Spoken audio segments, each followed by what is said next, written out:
1965 թվականին իր ինքնակենսագրության մեջ բանաստեղծ Պարուր Սևակը գրել է. «Անլռելի զանգակատունը լույս տեսավ 1959 թվականին, նա 3 անգամ վերահրատարակվել է արտասահմանում,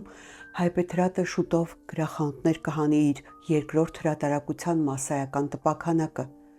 Անցել է 7 տարի, բայց մինչև հիմա էլ երբեմն հավատս չի գալիս, թե նա լույս է տեսել։ Բանից պարզվում է, որ տպագրվելու ամենակարճ ուղին տպագրվելու մասին բնավ չմտածելն է և հասկացված լինելը բնավ էլ չի նշանակում լինել հասկանալի։ Թե ինչպես ծնվեց անլռելի զանգակատունը, ինչ նախապատմություն ուներ, ինչ հաջողություն ունեցավ և ինչպես դարձավ հայ ժողովրդի սիրելի պոեմը, կպատմեմ քիչ անց, իսկ այժմ ուզում եմ հիշեցնել ալիքին բաժանորդագրվելու, տեսանյութերը հավանելու, մեկնաբանություններ գրելու և հնարավորության դեպքում ալիքին նյութապես աջակցելու մասին, իսկ թե ինչպես աջակցել ալիքին, մանրամասն գրված է տեսանյութի ներքևում։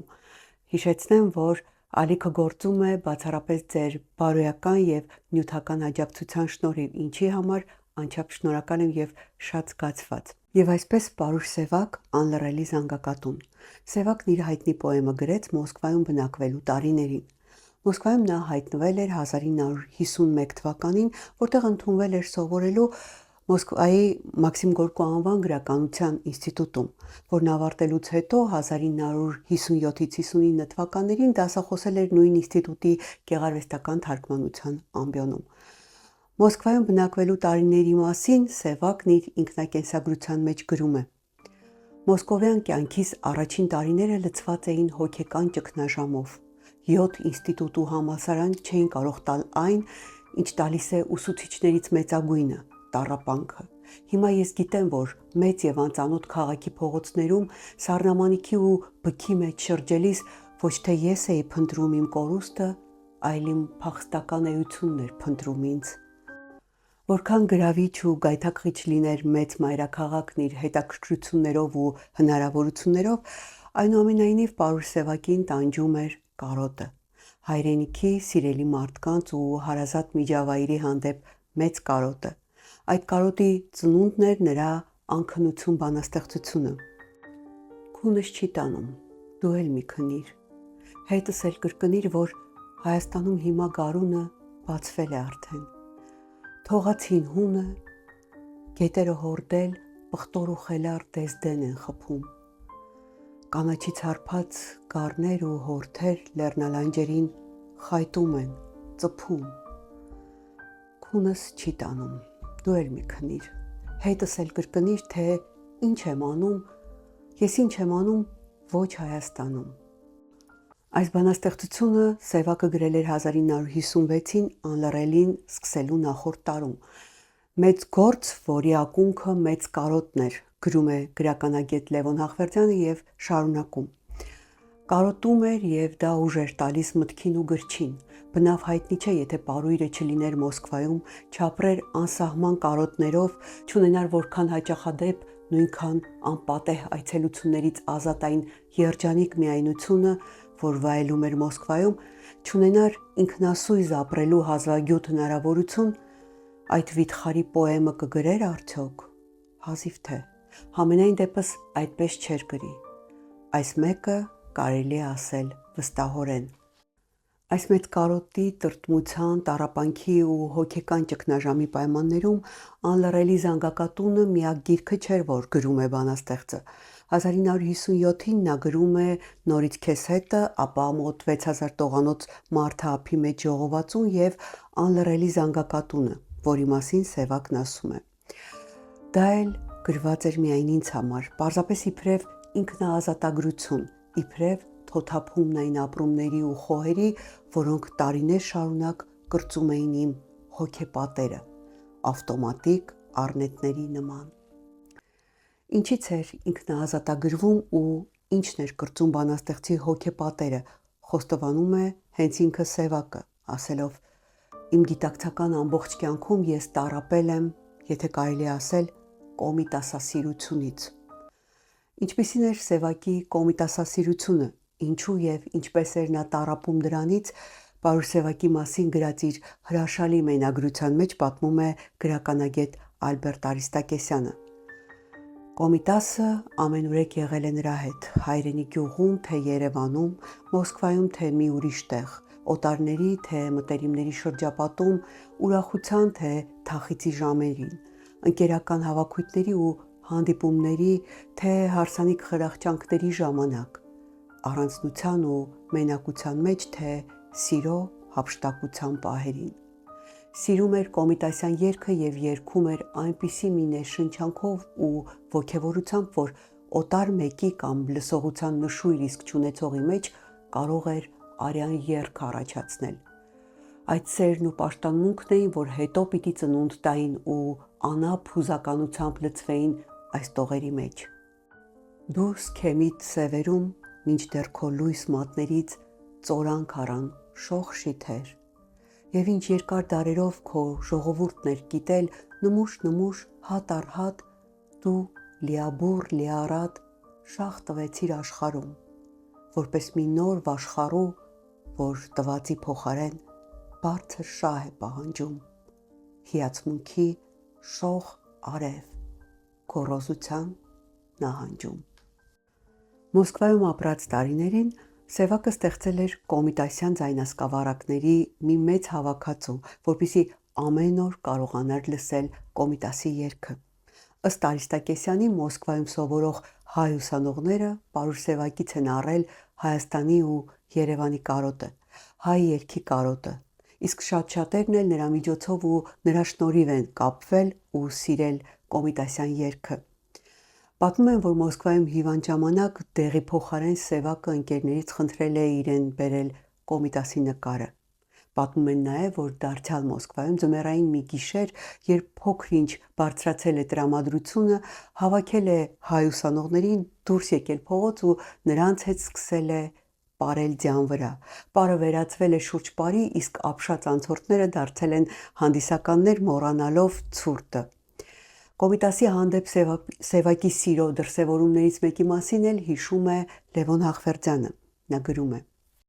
1956-ի գարնան վերջին էր կամ ամռան սկիզբը, պարույրը կարճ ժամանակով եկել էր Երևան, որն այդ օրերին հայ արվեստի և գրականության մոսկովյան տասնօրյակին նախապատրաստման եռուզեռի մեջ էր։ Պատրաստվում էր նաև հայկական կապելան, մեծահմուտ Արամ Տեր-Հովհաննիսյանի ղեկավարությամբ և մի ծրագրով, որ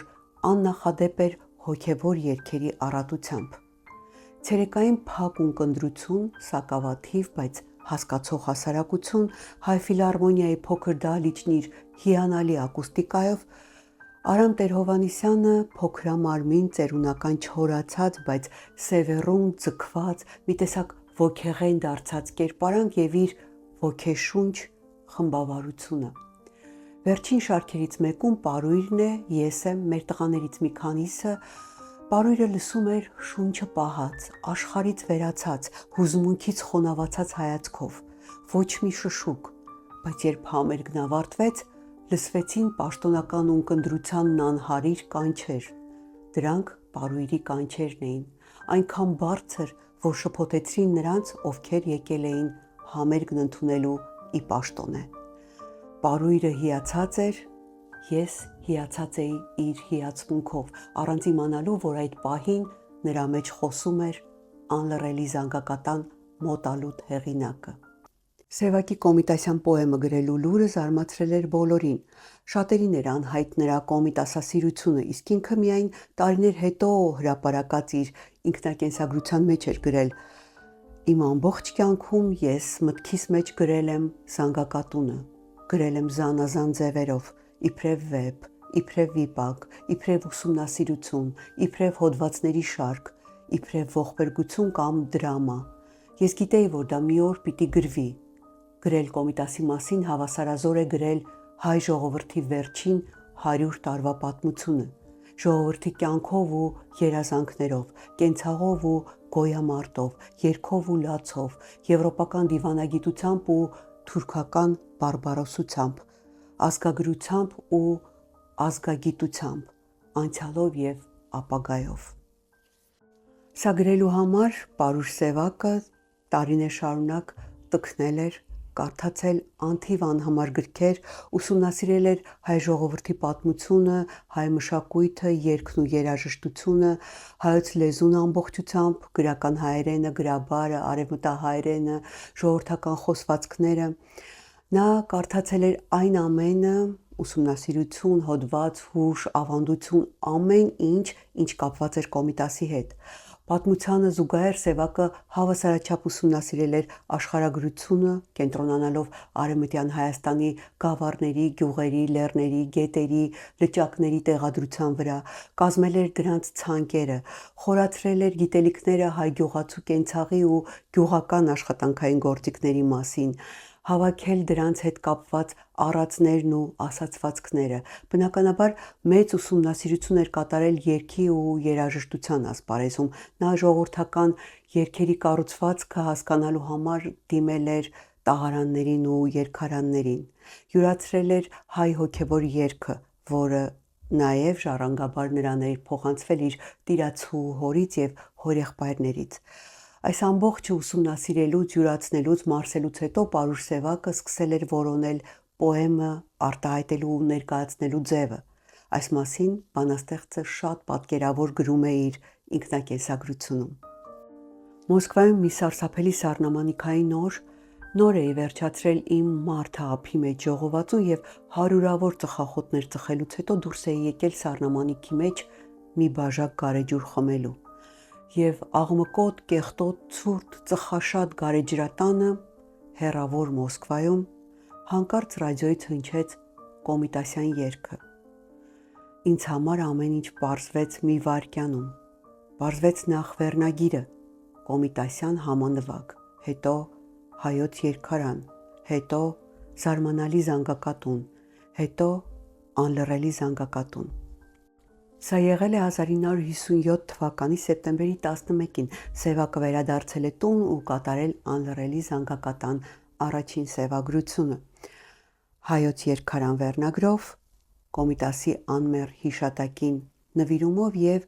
հետեւյալ տողով. Դու վարդապետ, վեհափառն ես դու։ Պոեմն ավարտել է 1 տարի անց։ Հախվերդյանն ասում է. Իրոք պետք էր խենթի պես աշխատել այդ վիթխարի պոեմը, առաջին գրիչ 7725 տող, 1957-ի սեպտեմբերի 11-ին սկսելու եւ 1958-ի նոյեմբերի 21-ին ավարտելու համար։ Ճիշտ որ Աստծո քարտուղար։ Աստծո քարտուղարի ավելի ընկալելի ու տեսանելի բացատրությունը տալիս է Ալբերտ Արիստակեսյանը։ Նա գրում է. Ավելի քան 1 տարի եւ մտքի ու հոգու, զգայարանների ու ջղերի ինչպիսի աներևակայելի լարում, արյան ինչպիսի երգ, ոգեշնչման ու ներշնչանքի ինչ անկրկնելի վայրկյաններ է ապրել բանաստեղծը։ Մտքի ինչ թռիչքներ է ունեցել, ինչ հուշեր ու զուգորդումներ են արթնացել նրա մեջ։ Քանի անկուն գիշերներ է անցկացրել նա, վերապրելով խոյանքի ու անկման, բերկրանքի ու վշտի, տխրության ու սփոփանքի, վայելումի ու տառապալից տաժանքի, հույսի ու հիասթափության, վստահության ու վարանման, հաղթանակի ու պարտության, պայծառատեսության ու մթագնման, նահանջի ու վերընթացության այն բոլոր ոլորապտույտ ճանապարհներն ու կեռմանները, որ անցել է իր հերոսը, նրան ծնած ժողովուրդը ցայգալույսի համազանգից մինչև Եղեռնի համազանգ, մինչև ահագնացող արձագանք, հառաչանքի քանի աղաղակ, ցնծության ու ցասումնալից բողոքի քանի ճիչ են արձակվել նրա շրթունքներից, իրեն խեղդող քանի հանգույցներ է քանդել բանաստեղծը, մինչև որ ձև ու տեսք, ոգի ու շունչ է տվել տարիներ շարունակ իրեն հետապնդած նյութին։ Հետաքրքիր է, որ Պարուշ Սևակն այս ամենին ձև ու տեսք, հոգի ու շունչ տվել է 4 մետրանոց սենյակում, ուր սեղան դնելու տեղ էլ չկար։ Ավելին, երբ 1958-ին ծնվել է երկրորդ որդին, Սևակը, լինելով մոլեգին ծխող, ստիպված է եղել աշխատել ոչ թե այդ 4 մետրանոց սենյակում, որտեղ դրված էր նաև երեխայի օրորոցը, այլ միջանցքում նավթավառի աղոտ լույսի տակ։ Անլռելի զանգակատան ձեռագրի առաջին ընթերցողները եղել են գրողները, գրականագետներն ու քննադատները, որոնց կարծիքները խիստ հակասական են եղել։ Ոմանք պոեմը համարել են տաղանդի փայլատակում, ոմանք էլ գրականության հետ ոչ մի առնչություն չունեցող գործ, այլ հայ ժողովրդի պատմությունը չափածոյով շարադրելու անհարկի աշխատանք։ Այնուամենայնիվ, պոեմն արժանացել էր ներքին գրախոսների դրական արձագանքին ու գնահատականին և ուղարկվել տպագրության, սակայն հրատարակչությունը որոշել էր կրճատումներ կատարել։ Այդ մասին իմանալով,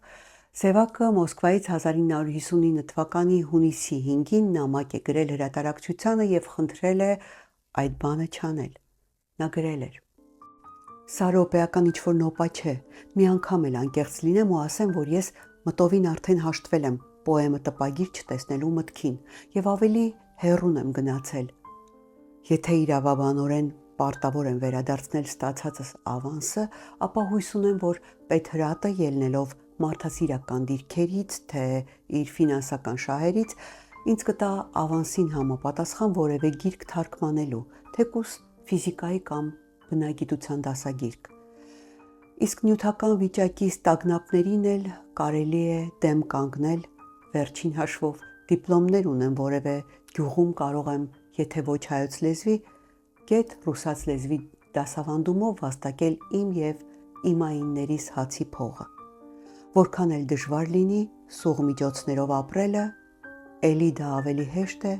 քան առանց ինքն իրեն հարգելու ապրելը։ Այսպիսով ուզում եմ օգտվել իմ միակ իրավունքից, այն ձևով, ինչպես մտադիր է պետհրատը, ես պոեմ չեմ տպելու, ուստի և խնդրում եմ տպարան չուղարկել»։ Այս նամակից հետո պոեմը ուղարկվել է տպագրության։ 1959-ին Հայաստանի պետական հրատարակչությունը Հայ պետհրատը հրատարակեց Պարուր Սևակի «Անլռելի զանգակատուն» պոեմը։ Այն լույս է տեսել 5000 տպաքանակով և անմիջապես սպառվել է։ Այս շրջանի մասին Լևոն Հախվերդյանը գրում է. 1959-ի աշնանը, երբ Պարույրը վերադարձավ Երևան, միանգամից սուզվեց փառքի մեջ։ Այդ աշնանն էր լույս տեսել «Անլռելի զանգակատունը» և ունեցել էր ժառանգալի հաջողություն։ Հաջողություն էլ կա, հաջողություն էլ։ Մի դեպքում զուտ մասնագիտական, մյուս դեպքում զուտ ընթերցողական։ Սակավ դեպքերում է երկուսը միասին։